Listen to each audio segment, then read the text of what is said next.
ஒரே நிமிஷம்னா விஜய் கூட ஒரு தொகுதியில நின்னு எம்எல்ஏ ஆக முடியாது. கிடையாது. தொகுதியிலேயே விஜய் போட்டிட்டா தோத்து போயிடுவார். நிக்க சொல்லுங்க வந்து நிக்க சொல்லுங்க. நிக்க சொல்லுங்க. சென்னையில நிக்க வைக்கிறோம். சென்னையில நிக்க சொல்லுங்க. இன்பநிதி வந்து சீஃப் மினிஸ்டர் போறன்னு பயப்படுறீங்களா நீங்க? காம்படிஷன் வருதுல விஜய். காம்படிஷனா? ஓ காம்படிஷன் வரீங்களா நீங்க? ஆமா. அப்ப விஜய் நான் பெரிய இல்ல நீ கேக்குறேன். அப்பா யாரு? அவர் ஒரு டைரக்டர். அவரோட பையன் விஜய் யாரு? நடிகர். அப்ப அவரோட பையன் நீங்க ஒண்டி ஃபேமிலி நெப்போட்டிசம் மாதிரி அப்பா பையன் பேரன்னு சினிமாக்குள்ள வரலாம். ஆனா 70 வருஷமா கட்சிப்பட்டு கஷ்டப்பட்டு இந்த மக்களுக்காக பாடுபட்டு ஐஏஎஸ் படிச்சு கலெக்டர் ஆக வேண்டித்தானே, ஐபிஎஸ் படிச்சு போலீஸ் ஆக வேண்டித்தானே, ஏன் அதெல்லாம் பண்ணாம உங்க பையனை டைரக்டர் ஆக்குறீங்க சார்? நீங்க நடிகனா இருக்கிறனால உங்க பையனை டைரக்டர் ஆக்குறீங்களான்னு கேள்வி கேட்டீங்க. யாரா? சரி அதுக்கப்புறம் இப்ப 2 வருஷமா சன் டிவி இது பண்ணாரு. அதுக்கப்புறம் கையில ஏன் இப்ப இன்பநிதியை பார்த்து பயப்படுறீங்களா? இப்ப இன்பநிதியை பார்த்து பயப்படுறீங்களா? இல்ல இல்ல ஒரே நிமிஷம் புரியலையே. இன்பநிதி அளவுக்கு போறீங்களே, இன்பநிதியை பார்த்தா உங்களுக்கு பயமா? பயப்படுறீங்க. நம்பர் 2 இது ரெஜியன்ட்ன்றது வந்து ஒன்னும் கவர்மெண்ட் இது கிடையாது. It's private. அவங்க கம்பெனி இன்பநிதிக்கும் தரலாம், இன்பநிதி வீட்டுல வேலை செய்யறவங்களுக்கும் தரலாம், அது அவங்க இஷ்டம். நம்பர் 2 இவ்வளவு கேள்வி கேக்குறீங்களே, ஏன் விஜய் சார் கிட்ட போயிட்டு உங்க பையனை ஏன் டைரக்டர் ஆகுறீங்கன்னு கேட்க வேண்டியது. போயிட்டு வேற என்ன படி சொல்றது தானே? வேற எதுனா ஐஏஎஸ் படிச்சு கலெக்டர் ஆக வேண்டியது தானே, ஐபிஎஸ் படிச்சு போலீஸ் ஆக வேண்டியது தானே, ஏன் அதெல்லாம் பண்ணாம உங்க பையனை டைரக்டர் ஆகுறீங்க சார்? நீங்க நடிகனா இருக்கிறனால உங்க பையனை டைரக்டர் ஆகுறீங்களான்னு கேள்வி கேட்டீங்க. யாரா இத கேள்வி கேட்டீங்களா? அதே மாதிரி தப்பு. அதுக்கு படிக்கணும். ஏன் ஆக்க வேண்டியது தானே விஜய் சார்? ஆக்கல. ஏன்னா விஜய் சாரோட அப்பா யாரு? அவர் ஒரு டைரக்டர். அவரோட பையன் விஜய் யாரு? நடிகர். அப்ப அவரோட பையன் நீங்க ஒண்டி ஃபேமிலி நெப்போட்டிசம் மாதிரி அப்பா பையன் பேரன்னு சினிமாக்குள்ள வரலாம். ஆனா 70 வருஷமா கட்சிப்பட்டு கஷ்டப்பட்டு இந்த மக்களுக்காக பாடுபட்டவங்க ஜெயிலுக்கு போய் பாடுபட்ட அவங்க தன்னுடைய பையனோ பேரனோ வரணும்னு ஆசைப்படக்கூடாது. கேள்வி கேக்குறீங்க, இதுனா நியாயம்? ஒண்ணு அரசியல் பதவின்றது வந்து அவங்களா போட்டு கொடுக்கறது. அதுதான் நினைச்சிட்டு இருக்காங்க. ஓட்டு போடணும். யார் நீ இன்பநிதியே நாளைக்கு நின்னாலும் ஓட்டு போட போறது நான் மட்டும் கிடையாது. 3 லட்சம் பேரோ 2 லட்சம் பேரோ ஓட்டு போட்டு ஜெயிச்சாதான் எம்எல்ஏ ஆனாதான் ஒரு மினிஸ்டர்னு அவரு சிஎம் நினைச்சாதான் டெபுட்டி சிஎம். சோ அதுக்கெல்லாம் ப்ராசஸ் ஜாஸ்தி. ஆனா நடிகனோ டைரக்டரோ யார் வேணும்னாலும் ஆகலாம். எப்படி விஜய் சார் ஆனாரோ, எப்படி விஜய் சாரோட பையன் டைரக்டர் ஆகிறாரோ, அது மாதிரி யார் வேணாலும் ஆகலாம். இப்ப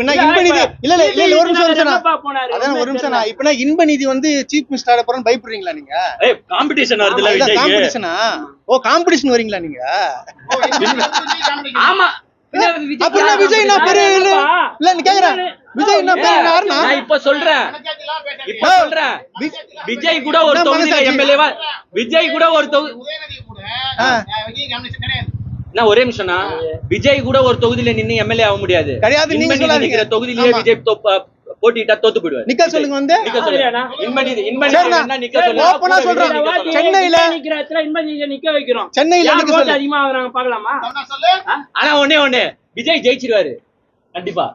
எதுலன்னா பேஸ்புக்லயும் இன்ஸ்டாகிராம்லயும் ட்விட்டர்லயும். ஏன்னா அவ்வளவு ஃபேக் அக்கவுண்ட். அந்த ஃபேக் அக்கவுண்ட்லாம் ஓட்டு இல்ல. ஃபர்ஸ்ட் நான் இத சொல்லிடுறேன். ஓட்டு உரிமை இல்ல. வந்து ஓட்டு உரிமைன்றது வந்து செக் பண்ணுவாங்க. ஒரு வாட்டி தான் ஓட்டு போட முடியும். அங்க இன்ஸ்டாகிராம்ல போடுற கமெண்ட்ஸ் மாதிரி ஃபயர் விட்டுன்னு ஒருத்தனே ஃபயர் விட முடியாது. பிஹாரி எல்லாமே இப்ப போய் ரீல்ஸ்ல வந்து ட்ரெண்ட் பண்ணாங்க பாருங்க. 12 கோடி பேர் பார்த்தான். யார் பார்த்தானா? ஃபுல்லா பீகார் காரன் பாத்துறான், ஃபுல்லா உத்தர் பிரதேஷ் காரன் பாத்துறான். எப்படிப்பா பீகார் பார்த்தா? அதான் தெரியும். ஃபுல்லா மத்திய பிரதேஷ், ஃபுல்லா பங்களாதேஷ் பாக்குறான். பிரசாந்த் கிஷோர் டீமை இறக்கி விட்டு அவனுங்க பாக்குறானுங்க, அவனுங்க கமெண்ட்ஸ் போடுறானுங்க. உள்ள நீங்க போய் பாருங்க. அவர் இன்ஸ்டாகிராம்ல 12 கோடியோ 13 கோடியோ போச்சுல, அந்த லைக்ஸ் இருக்குல்ல, அந்த லைக்கை கிளிக் பண்ணி உள்ள போய் பாரு. தமிழ்நாட்டுக்காரன் ஜஸ்ட் 2% இருப்பான். மிச்சம் எல்லாம் நார்த் இந்தியா. ஆனா அந்த நார்த் இந்தியாவுக்கு இந்த விஜய் யாருன்னு கூட தெரியாது. இது கேவலம். இது தேவையா உங்களுக்கு? இந்த பப்ளிசிட்டி பண்ற இல்ல, இந்த பப்ளிசிட்டி பண்ற இந்த மனுஷன் விஜய் அவர்கள் நாளைக்கு தமிழ்நாட்டை ஆள தொடங்கினால், ஆட்சிக்கே வந்தால் எவ்வளவு பெரிய டுபாகுருத்தனம் எல்லாம் பண்ணுவாருன்னு அவன் ஃபேன்ஸ் கேட்டா ஃபேன்ஸ் என்ன சொல்றான்? நாங்க பிரதமர் ஆக போறாரு, அதனால தான் நாங்க உள்ள பரப்புறோம். ஏண்டா அசிங்கமா இருக்கா உங்களுக்கு? எலெக்ஷன் என்னன்னு தெரியுமாடா உங்களுக்கு? முதல்ல ஃபர்ஸ்ட் நேர்மை முக்கியம். எதுக்குமே அரசியலுக்கு வராங்கன்னா இப்ப மாற்றத்துக்கு தானே வராரு. அப்புறம் டென்ஷன் பண்ணி யாரு விட்டு வர சொன்னா? விஜய் சார யாரு விட்டு வர சொன்னா? நான் கேக்குறேன், உங்களை யார் சார் விட்டு வர சொன்னா? உங்களை யாரும் கூப்பிட்டாங்களா? ஐயா வாங்க ஐயா, நீங்க தான் காப்பாத்தணும், தமிழ்நாடு ரொம்ப கெட்டு போகுது. நீ எல்லாம் எதுக்கு வர? சர்க்கார் படத்துல கூப்பிட்டாங்கடா பாக்கி சர்க்கார் படம் அந்த ஜனநாயகன் படம் அந்த மாதிரி தான் வரும். அதுதான் சிஎம் ஆக முடியும். ஜனநாயகன் இடத்துல அடுத்த படம் ஒண்ணு வரும். அதுதான் திருப்பி பேசுங்கப்பா. தொண்டை கட்டி போச்சு என்ன விட்டுறீங்க. சிவகார்த்திகேயன் சார் ஒன்னும் அப்பா கூட்டின்னு வந்து நீ வந்து படத்துல நடி, நீ உன் படம் பிளாப் ஆனாலும் நான் ப்ரொடியூஸ் பண்றேன்னா சிவகார்த்திகேயன் சாரை யாரும் வளர்த்து இல்ல. அவரே கஷ்டப்பட்டு கலக்க போகுது யாரா அது இது இந்த காமெடி ஷோ லொல்லு சபா அப்படி இப்படின்னு வந்துட்டு ஆங்கரிங் பண்ணிட்டு தன்னை தானே உயர்த்திய ஒரு மனிதனுக்கு இவ்வளவு பெரிய சப்போர்ட் உள்ள இருக்குன்னும் போது அதை எல்லாருமே நம்ம பெருமைப்பட்டு தான் ஆகணும். அதுவும் மதராசின்னு ஒரு டைட்டில் வச்சு ஒரு தமிழ்நாட்டுல ஒரு நல்ல கருத்தை, ஒரு கன் கலாச்சாரம் வரக்கூடாது அப்படின்றதுல வந்து பாயிண்டா நின்னு ஏஆர் முருகதாஸ் வந்து ஒரு கம்பேக் கொடுத்திருக்காரு. அமரன் படத்துல எப்படி ஒரு தேசத்துக்காக, நான் ஏன் இந்த கருத்துக்களை ஸ்ட்ரெஸ் பண்ணி சொல்றேன்னா, ஒரு நாளைய இளைஞர்களுக்கு உதாரணமா இருக்க வேண்டியவங்க இந்த மாதிரி கதையில தான் நடிக்கணும். ஆக்சுவலா நான் வந்து கஞ்சா விற்பேன், நான் வந்து போலீஸ் அடிப்பேன் அப்படின்ற கதையில நடிக்க கூடாது. இது மாதிரி இளைஞர்களுக்கு பிளஸ் கொடுக்கணும். ஆமா, கில்ல பாட்டில் மில்லி உள்ள போனா கில்லி வெளியில வரணும்லாம் சொல்லக்கூடாது. அப்புறமா ஊர்ல போற யங்ஸ்டர்ஸ் எல்லாம் மில்லிய போட்டுட்டு கில்லிய வெளியில விட்டுன்னு இருப்பான். சோ அந்த மாதிரி கதை சொல்லாம இது மாதிரி தேசப்பற்று இருக்கணும். அமரன்ல தேசப்பற்று, அவன் என்ன பார்த்துட்டு மிலிட்டரிக்கு போடான்னு சிவகார்த்திகேயன் சொன்னாரு.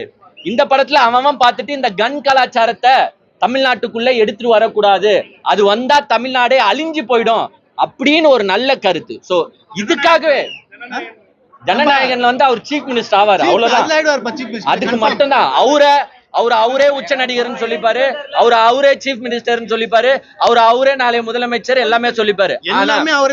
ஆனா அப்படி சிவகார்த்திகேயன் கிடையாது.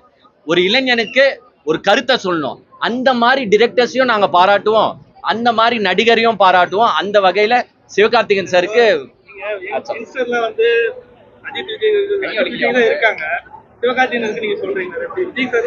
ஏங்க ஒரு ஆடியன்ஸ் வந்து பாத்தீங்கன்னா எப்பவுமே வந்து ஒரே ரசிகரா இருப்பாங்கன்றதெல்லாம் கிடையாது. இப்போ நான் ஆட்கோர் அஜித் ஃபேன்ஸ், அதனால சிவகார்த்திகேயன் சார் நல்லா நடிச்சாலும் படம் நல்லா இல்லைன்னா என்னால சொல்லிட்டு போக முடியாது.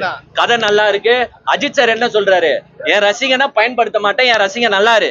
அதே கண்டென்ட் தான் இங்க சிவகார்த்திகேயன் சார் என்ன சொல்றாரு, என் ரசிகனுக்கு நல்ல அட்வைஸ் தான் பண்றாரு. ஆனா நாளைய முதலமைச்சர் என்ன பண்றாரு, கஞ்சாவி போலீஸ் அடி மில்லி உள்ளப்போ கில்லி வெல்லவா இது மாதிரி போட்டு, ஆமா ஓட்டு போட்டு நான் உன்னை எட்டி பிடிப்பேன், பவுன்சரை தூக்கி கலாசுவேன். சோ அந்த மாதிரி இல்லாம இது இருக்கிறனால நான் பாராட்டுறேன். வேற வழியில நல்லா இருக்கு, நல்லா சூப்பரா இருக்கு. எல்லாமே பிளஸ்ஸா சொல்லிட்டு நம்ம சும்மா போக கூடாது. மைனஸ் என்ன இருக்குன்னு பாத்தீங்கன்னா, சிவகார்த்திகேயன் சாரோட இன்ட்ரோவை நான் லைக் பண்ணேன். இது எத்தனை லைக் பண்றீங்கன்னு எனக்கு தெரியல. ஏன்னா அமரன்ற ஒரு பெரிய படத்தை பார்த்துட்டு நான் வந்து உட்கார்ந்து இருக்கும் போது சிவகார்த்திகேயன் சாருக்கான ஐப்பை நான் எக்ஸ்பெக்ட் பண்ணி தான் உட்காருவேன். பட் என்னன்னா நார்மலா காட்டிட்டாங்க, வெரி நார்மலா காட்டிட்டாங்க. அந்த இன்ட்ரோ சீனை மட்டும் நான் லைக் பண்ணல. அதே மாதிரி ஒரு பாட்டு கூட எனக்கு பிடிக்கல. அவர் 10 பேரை அடிக்க உடனே வருவாரு. பாட்டு நல்லா இல்லைங்க. அனிருத் என்ன பண்ணாருன்னு தெரியல. பிஜிஎம் நல்லா இருக்கு, ஃபைட் சீன்ஸ் ஸ்டண்ட் சீன்ஸ் அதெல்லாம் கலக்கி இருக்காங்க. ஆனா பாட்டு ஏன் சொதப்பினாருன்னு எனக்கு ஒண்ணுமே தெரியல. ஒரு பாட்டு ஜனநாயகன் போட்டுக்கிறாருல, ஜனநாயகன் போட்டதுனாலதான் வந்து இந்த பாட்டு வந்து சரியா போல நினைக்கிறேன். ஏன்னா மனசார அது யாரா இருந்தாலும் சரி, நீங்களே பாட்டை கேளுங்க. அவ்வளவு ஒன்னும் பாட்டுல வறுத்திருக்கிற மாதிரி தெரியல. ஒரு 3-4 பாட்டு வருது, அது நல்லாவே இல்ல. டான்ஸ் ஏங்க சிவகார்த்திகேயன் சார் எல்லாம் விஜயோட 10 மடங்கு நல்லா டான்ஸ். அவருக்கான பீட் நீங்க போட்டீங்கன்னா சிவகார்த்திகேயன் சார் கலக்கி விட்டுருவாரு. பட் இல்லன்ற நானு அந்த பூஸ்ட வந்து சிவகார்த்திகேயன் சார் தரல. அதே மாதிரி வந்து அந்த ஹீரோயின் வந்து நான் ரொம்ப எனக்கு பிடிச்சிருக்கு. அவங்க ஏஸ் படத்திலேயே நான் லைக் பண்ணி வச்சிருந்தேன். நல்ல அழகான ஹீரோயின். அவங்களுக்கு ஒரு மிகப்பெரிய எதிர்காலத்தை சிவகார்த்திகேயன் சார் செட் பண்ணி கொடுத்திருக்காரு. அந்த வில்லன் தான் எனக்கு வேற லெவல் பண்ணிட்டாருப்பா. அந்த பாடி அந்த ஷேப்லாம் பாருங்க. அஞ்சான் படம் வில்லன்.